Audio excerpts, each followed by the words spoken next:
This is an RP Blonde movie review.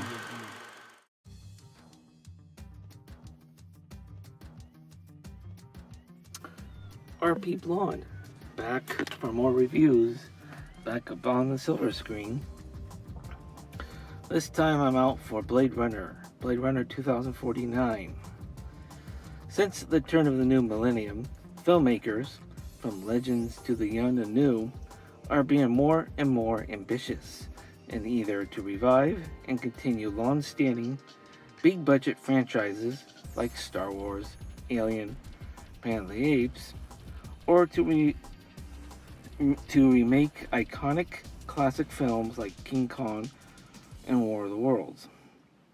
This also applies in bringing iconic characters that have been around anywhere from 50 to 80 years ago, such as Snow White, Cinderella, and now Wonder Woman.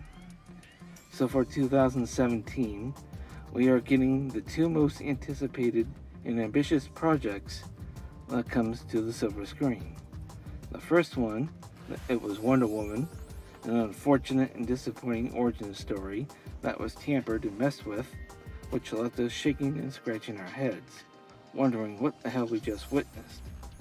And the second one, and now, comes Blade Runner 2049. Blade Runner 2049 is the long-awaited sequel to the 1982's other major science fiction classic. In case of any of you out there can't remember the first primary classic from that year, due to your ADD, it was E.T. There are good things here as well as bad things going on in this Peter Jackson size. Oh, well, I mean the length, like 2 hours and 45 minutes, of a sequel to the sci-fi monumental classic from the 80s. Let's start with what it is about. Blade 2049 continues the story of the Tyrell Corporation in its use of replicants. Replicants are synthetic beings, or androids, created by the Tyrell Corporation with great strength, who are used primarily for hard slave labor type of work on other planets. Blade Runner is a name designated for a police unit like robbery, homicide, vice, and so forth.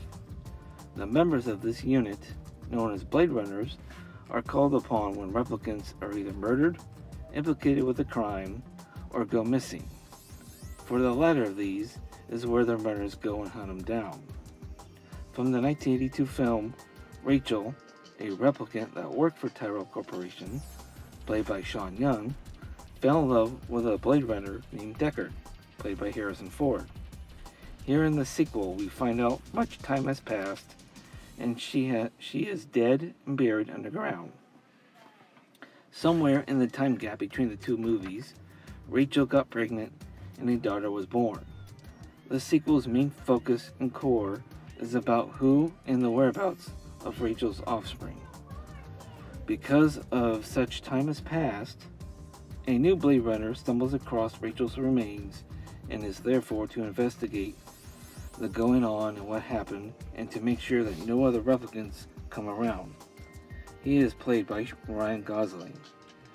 Deckard does come back in this, but not for quite some time. The good things here: number one, the recreation of the Blade Runner environment and world. Once again, we get the sight of the future with the use of digital, or should I say holographic, advertisements on the side of high-rise buildings. Also, what's back is the visuals of flying vehicles. In the first film, the visual effects were beyond words, just as phenomenal as Star Wars or Jurassic Park. And the world of future Los Angeles was dark and gritty. Daylight was pretty much non-existent, probably due to either weather or pollution problems. But here in the sequel, how come there happens to be a great deal of sunlight? Half of this movie is out during the day in sunlight. One of many questions and differences to come.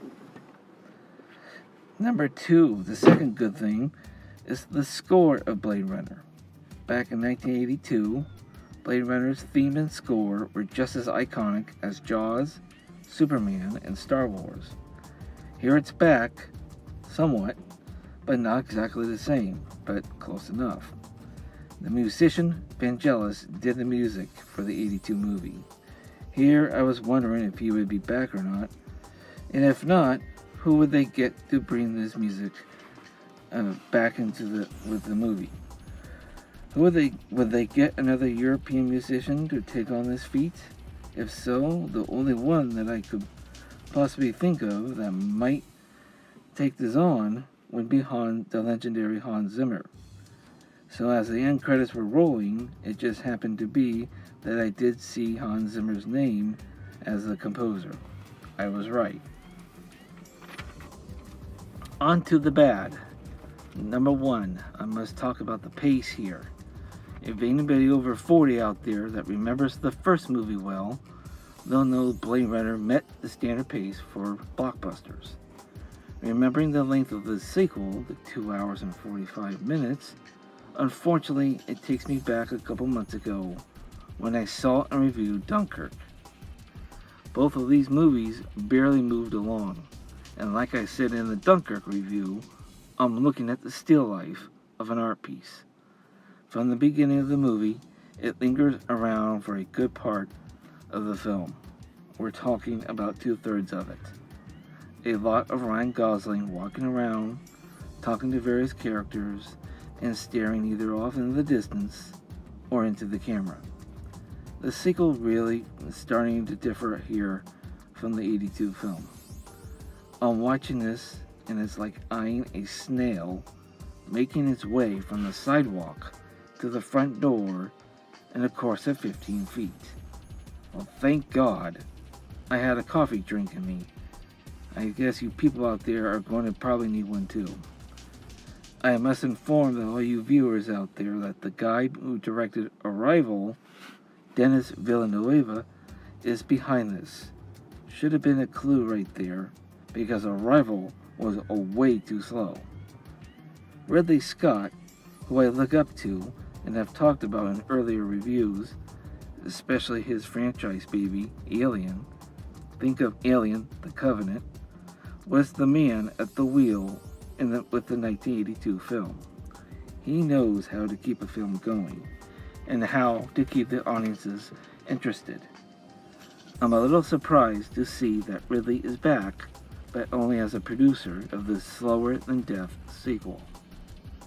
Number 2, I must talk about the cast here. I must start by saying or asking, why is Robin Wright in this? She really is out of her element here and is totally miscast as Ryan's boss. She is an unappreciated actress, better known for roles like The Princess Bride from 1987 and TV's House of Cards. She deserves better than to be in a supporting role in such a dark, violent blockbuster like this. Of course, there has to be a killing her off scene that is totally unwatchable. There's another female here in a supporting role who, along with Jared Leto, are the villains of the piece. Who is she, and why get an unknown actress?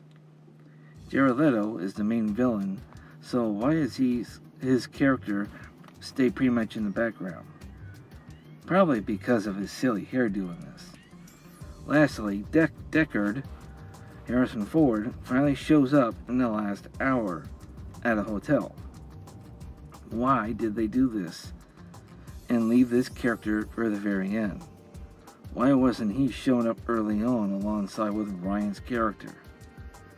Where is this hotel at? Is it Los Angeles or Las Vegas? By the looks of it, I want to say Las Vegas, but I'm just not sure. The only good thing about the cast is the brief appearances of Sean Young as Rachel and Edward James Olmos now as a retired Blade Runner. The third and last thing here that's bad with the movie is the ending. I don't think anyone is going to be pleased or make any sense of the final scenes in here, because I didn't get it and could not make any heads or tails of it. Once again, we get a long scene that's very slow and methodical of Ryan's character on the steps of a building out in the snow. It just goes and goes and goes. I should go into about the writing and story, but I wouldn't know where to start. I'll just say this, that story is a little somewhat weak. That's all. I'll have to say that the bad seems to be outweighing the good here. I left the movie very perplexed and yet somewhat disappointed with it. Therefore, here goes my rating. I gotta give it a 1.5 out of 4 stars. Sequels that eventually come around 30 or more years later after the first are usually and most likely not to fare well or be as good as the first one. Sometimes filmmakers just take way too long to come along with a story for a sequel. So, RP Blonde is out, and we'll be back from the future of Blade Runner, and be looking for more excellence in film.